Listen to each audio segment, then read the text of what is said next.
தற்போதைய அண்மை செய்தி, அமைச்சர்களாக பதவியேற்றுக் கொண்ட 4 அமைச்சர்களுக்கும் இலாக்காக்கள் ஒதுக்கீடு செய்யப்பட்டதாக அண்மை செய்தியாக பார்த்துக் கொண்டிருக்கிறோம். இதுகுறித்த கூடுதல் விவரங்களுடன் இணைகிறார் எமது தலைமை செய்தியாளர் சிவா. வணக்கம் சிவா, உங்களுடைய கூடுதல் விவரங்களை சொல்லுங்க. ஆனந்தி, புதிதாக அமைச்சர்களாக பொறுப்பேற்ற இருக்கக்கூடிய செந்தில் பாலாஜி, கோவி செழியன், அதே போன்ற சேலம் ராஜேந்திரன், ஆவடி நாசர் இவர்கள் 4 பேருக்கும் தற்போது இலாக்காக்கள் என்பது ஒதுக்கப்பட்டிருக்கிறது. அதற்கான அதிகாரப்பூர்வ அறிவிப்பை ஆளுநர் மாளிகையிலிருந்து ஆளுநர் வெளியிட்டிருக்கிறார். குறிப்பாக செந்தில் பாலாஜியை பொறுத்தவரை அவர் ஏற்கனவே வகித்து வந்த மின்சாரத்துறை அவருக்கு தற்போது ஒதுக்கப்பட்டிருக்கிறது. அதோடு மட்டுமல்லாமல் ப்ரொஹிபிஷன் அண்ட் எக்ஸசைஸ், அதாவது மதுவிலக்கு ஆயத்தீர்வைத்துறையும் தற்போது அவருக்கு ஒதுக்கப்பட்டிருக்கிறது. அவர் இந்த துறையினுடைய அமைச்சராக இருக்கும்போதுதான் கைது செய்யப்பட்டார். இதே துறை தான் அவர் கைவிட்டு சென்றது. தற்போது மீண்டும் அதே துறை அவருக்கு கிடைத்திருக்கிறது. எனவே இன்று முதல் அவர் மின்சாரத்துறையினுடைய அமைச்சராகவும் மதுவிலக்கு மற்றும் ஆயத்தீர்வைத்துறையினுடைய அமைச்சராகவும் இருப்பார் என்ற ஒரு அதிகாரப்பூர்வ தகவலை ஆளுநர் மாளிகையிலிருந்து தற்போது வெளியிட்டிருக்கிறார்கள். அதே போன்று கோவி செழியன், திருவிடை மருதூரினுடைய சட்டமன்ற உறுப்பினராக இருந்த கோவி செழியன் திமுகவினுடைய சட்டமன்ற கொறடாவாக இதுநாள் வரை இருந்து வந்தார். எனவே அவருக்கு உயர்கல்வித்துறை ஒதுக்கீடு செய்யப்பட்டு அதற்கான அதிகாரப்பூர்வ அறிவிப்பு என்பது வெளியிடப்பட்டிருக்கிறது. ஏற்கனவே இதை நாம் கணித்திருந்தோம்.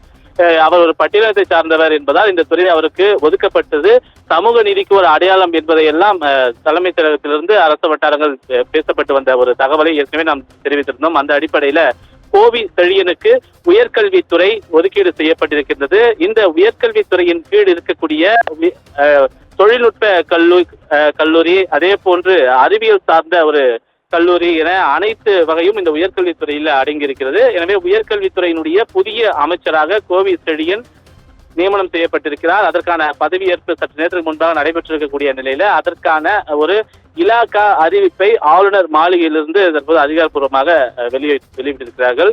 அதே போன்று சேலம் ராஜேந்திரன் சுற்றுலாத்துறை அமைச்சராக அவருக்கான இலாக்கா என்பது ஒதுக்கப்பட்டிருக்கிறது. சுற்றுலாத்துறையை பொறுத்தவரை அவர் வசம் இருக்கக்கூடிய இலாக்காக்கள் சுற்றுலா, அதே போன்று சர்க்கரையினுடைய மேம்பாட்டு ஆணையம் உள்ளிட்ட பல்வேறு துறைகள் எல்லாம் அவருக்கு கீழ் தற்போது ஒதுக்கப்பட்டிருக்கிறது.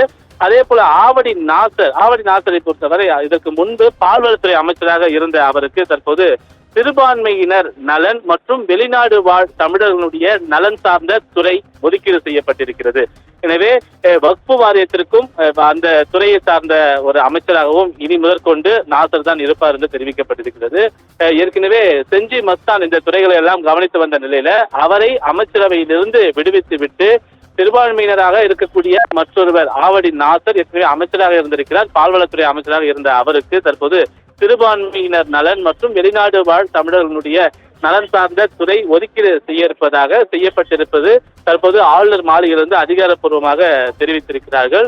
இதே போன்றுதான் துணை முதலமைச்சராக அறிவிக்கப்பட்டிருக்கக்கூடிய உதயநிதிக்கு வழங்கப்பட இருக்கக்கூடிய இந்த இலாகாக்கள் என்னென்ன என்பன போன்ற எதிர்பார்ப்பு எழுந்திருக்கக்கூடிய நிலையில அவருக்கு ஏற்கனவே அவர் வகித்து வரக்கூடிய இளைஞர் நலன் மற்றும் விளையாட்டு மேம்பாட்டு துறை, அந்த துறை என்பது அவர் வசம் இருக்கும் என்பதை ஏற்கனவே அரசு அதிகாரப்பூர்வமாக தெரிவித்து வரக்கூடிய நிலையில கூடுதலாக அவருக்கு சிறப்பு திட்ட செயலாக்கத்துறை ஒதுக்கீடு செய்வதற்கான வாய்ப்புகள் இருப்பதாகவும் தெரிகிறது. எனவே இந்த துறைகள் போன்ற அது அதிகாரப்பூர்வ அறிவிப்பு ஆளுநர் மாளிகையிலிருந்து எப்போது வேணாலும் வெளிவரலாம் என்ற ஒரு எதிர்பார்ப்பு ஏற்பட்டிருக்கிறது. தற்போது புதியதாக பொறுப்பேற்றிருக்கக்கூடிய அமைச்சர்களாக பதவியேற்பும் ரகசிய காப்பு பிரமாணமும் செய்து வைக்கப்பட்டிருக்கக்கூடிய 4 நபர்களுக்கு செந்தில் பாலாஜி கரூர் சட்டமன்ற தொகுதியினுடைய சட்டமன்ற உறுப்பினராக இருந்து அமைச்சராக இருந்து சிறை சென்று 15 மாதங்களுக்கு பிறகு மீண்டும் அவருக்கு இந்த அமைச்சர் பொறுப்பு என்பது கிடைக்கப்பட்டிருக்கிறது.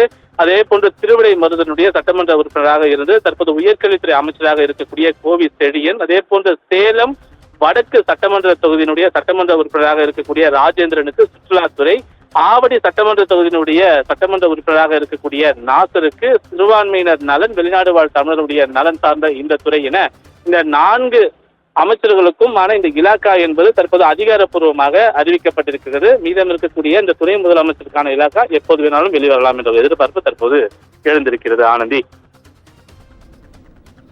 உங்களுடைய விவரங்களுக்கு நன்றி சிவா.